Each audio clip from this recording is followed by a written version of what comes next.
안녕하세요. 개인 투자자분들의 멘토 프로페서 킹입니다. 자, 추석 특집 계속 가보도록 하겠습니다. 자, 코스닥에서 올해 개인 투자자분들이 가장 많이 매수한 종목들을 살펴보고 있고, 전반적으로 어찌되었거나 이 좋지 않은 흐름을 보이는 종목들이 더 많기 때문에 어떤 물타기의 관점이나 이런 부분들도 이야기 드리고 있으니까 전략을 세우실 때 잘 참조하셨으면 좋겠습니다. 자, 바로 종목 출발해 보도록 하겠습니다. 자, 본 종목은 일단은 좀 애매하게 만들고 있습니다. 뭘 애매하냐면 이 자리를 완전히 딛지 않고서 헤드앤숄더 패턴으로 좀 만들어지고 있고, 결국은 120평을 이탈했기 때문에, 물론 이제 상장한 지 1년여 정도밖에 안 되지 않았기 때문에 이 120평을 그렇게 세게 신뢰할 수는 없겠지만, 이탈은 이탈이기 때문에 과연 이제 요 17만원짜리 요 구간을 지키지 못한다라 그러면 결국은 다시 이 출발 지점까지 내려오지 않을까. 그렇다라고 하면 이 자리가 13만원 자리이기 때문에 보수적으로 보시는 분들은 그냥 단순하게 이 자리 기다렸다가 어떻게 이때 이 리바운드를 노리시면 되겠다. 저는 이 중간 자리를 노리는 것보다 차라리 이 자리가 내려오면 하고 아니면 만다라는 생각이 좀 더 쉽게 접근할 수 있는 방법이 아닐까라고 보고 있습니다. 자, 그 다음에 성일하이텍입니다. 본 종목은 좀 마감 전에 변동성이 좀 있었죠. 일단은 이 10만원짜리 아래에서 요때 이렇게 쌍바닥을 너무 예쁘게 만들었기 때문에 지금도 이제 똑같은 패턴을 기대하는 것이 좋다고 보고 있고, 꼭 쌍바닥이 아니라 외바닥이라 하더라도 10만원짜리를 살짝 깨고 올라오는 흐름들은 충분히 매수로 접근이 가능하다. 변동성도 나름 뭐 그렇게 나쁘지 않기 때문에 요 자리가 만들어지면 12만원짜리까지의 리바운드를 만들 수 있다. 다만 좀 고민되는 거는 위에서 물리신 분들이 단가를 어디까지 낮춰야 될지는 조금은 고민이 됩니다. 왜냐하면 요 자리에서 매수했을 때 위에서 물리신 분들이 대체로 아무리 많이 낮춰봤자 요 구간밖에 안 되거든요. 그러면 리바운드에서 막 손쉽게 나올 수 있는 그런 패턴이나 자리까지는 아니기 때문에 일단은 글쎄요, 추가 매수를 했을 때 12만원짜리 아래만 맞출 수 있다라고 그러면 어떻게든 나와 볼 수 있는데, 그 위에라고 그러면 차라리 한 번에 뭔가 해결하려고 하지 말고 두 번 정도에 나눠 가지고 왕복을 노리는, 그쵸? 리바운드 나오고 다시 눌려 가지고 이렇게 딛는, 그런 패턴을 가져가는 게 좋지 않을까 생각을 해 봅니다. 그러니까 생각보다 그 위에서부터의 하락폭이 이렇게 반토막 정도 내려오면 전략자기가, 그러니까 물타기 하는 전략자기도 만만치 않다. 그러니까 위로의 어떤 리바운드가 그렇게 크게 보이지 않다 보니까 그런 결론을 좀 얻게 되는 거죠. 자, 그 다음에 나노팀입니다. 나노팀 같은 경우에는 신규 상장 이후에 최저가를 갱신해 가고 있죠. 이런 자리들은 함부로 건드는 거 아닙니다. 왜냐하면 컷자리가 어떠한 기준도 나오지 않았는데 내가 들어간다라는 것은 말 그대로 그냥 찍기거든요. 찍는 거예요. 근데 이렇게 해서 먹잖아요. 먹어도 문제가 됩니다. 왜? 그 다음에 또 찍을 거니까. 못 먹으면 못 먹는 대로 또 문제가 생기겠죠. 왜? 아래에 컷자리가 없으니까 어디까지 빠질지 모르니까 그냥 주구장창 들고 가는 거죠.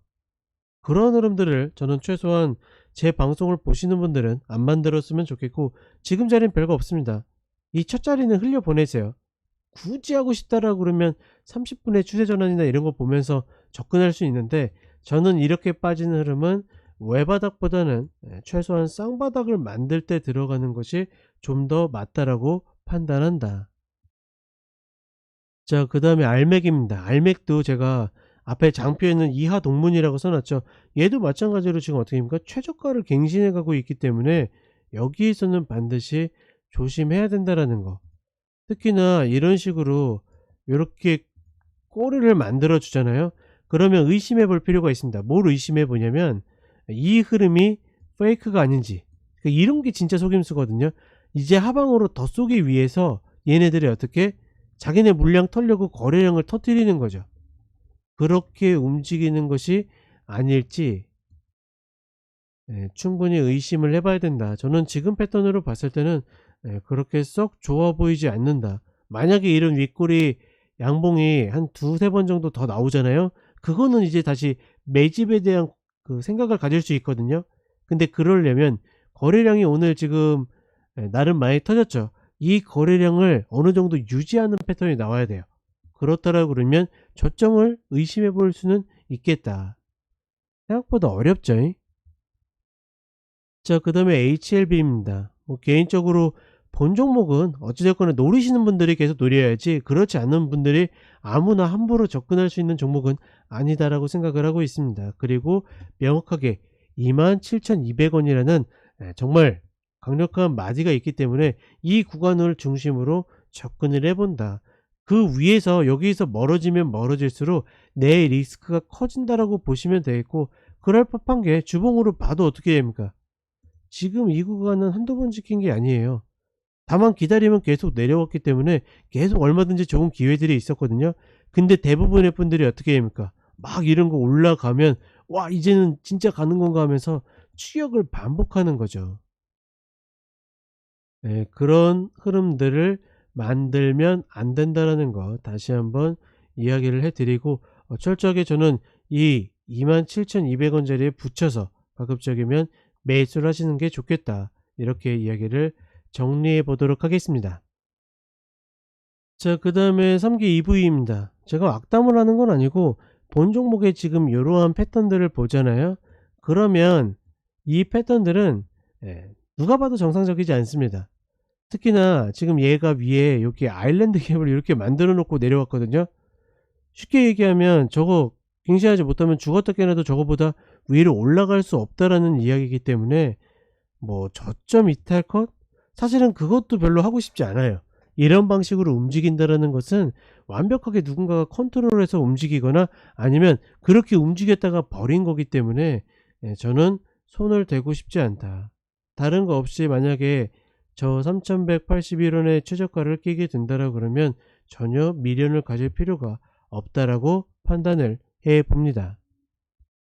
자, 그 다음에 CJ ENM입니다. 참 CJ주들 만만치 않죠. 지금 구간에서도 사실은 이런 자리들 굉장히 좋은 봉들을 만든 거거든요. 추세를 바꿀 수 있는 좋은 계기를 만든 건데 이러고 나서 또 빠졌다? 어깨를 지키는 것도 아니고 저점을 깨졌다? 사실은 이렇게 움직이면 매매하지 말라는 겁니다. 야, 너 이거 매매하지 마. 우리 엉망진창이야, 이런 의미인데 그럼에도 불구하고 계속 미련을 가질 만한 분들은 있죠. 그러면 그런 분들은 지금 구간에서는 이게 마지막 날 딱 55,200원까지 찍었으면 짤쌍바닥이 3번 나오는 건데 그게 조금 아쉽네요. 그러면 정말 뒤도 안 보고 55,200원 이탈컷 조금 더 줘서 55,000원 이탈컷으로 무조건 매수다라고 볼 수 있는데 그런 봉까지는 좀 아니다라고 보고 있고, 그럼에도 불구하고 30분의 흐름이 충분히 또다시 수렴을 했기 때문에 노리시는 분들은 속아도 또 들어가야 돼요. 왜? 이렇게 반복하는 것이 결국은 어떻게 다시 이 중기에, 말 그대로 중기의 저점을 잡아챌 수 있는 거고, 이렇게 수렴하는 하단 라인 탔을 때 혹여나 관통이 나온다라 그러면 우리가 생각했던 것보다도 세게 올라갈 수 있기 때문에 무슨 계기가 생길지는 아무도 모르죠. 다만 기술적으로 그런 흐름들이 만들 수 있기 때문에 충분히 해볼 만한 가치는 있다. 눌림에서 버티기만 한다라 그러면 55,000원 이탈컷 정도는 해볼 만하다. 자, 그 다음에 큐렉소입니다. 큐렉소 같은 경우에는 재미있는 자리 만들고 있죠. 쌍봉 맞고 떨어졌는데 어깨 자리에서 어떻게 다시 122평을 딛게 만들어져 있습니다. 그러면 여기에서 추세 전환을 들어가서 다시 한번 22,500원 요 구간까지의 리바운드는 충분히 노려볼 만한 가치가 있다. 그렇죠? 어느 정도 진폭도 나오고 컷 대비해서 효율이 좋기 때문에 따라가는 거는 조금 어려울 것 같아요. 왜냐면 시세를 조금 냈으니까 따라가는 건 좀 어려울 것 같고, 다시 한번 추가로 눌려준다라 그러면 꼭 이 추세 전환이 아니더라도 이탈 컷을 가지고 접근해 볼 만하다. 지금 122평이 15,900원에 있거든요. 저 자리 이탈 컷으로 들어가시면 될 것 같습니다. 자, 그 다음에 고영입니다. 고영 같은 경우에도 굉장히 좋은 종목이라고 생각하는데 다시 이런 자리에 내려왔어요. 그렇죠?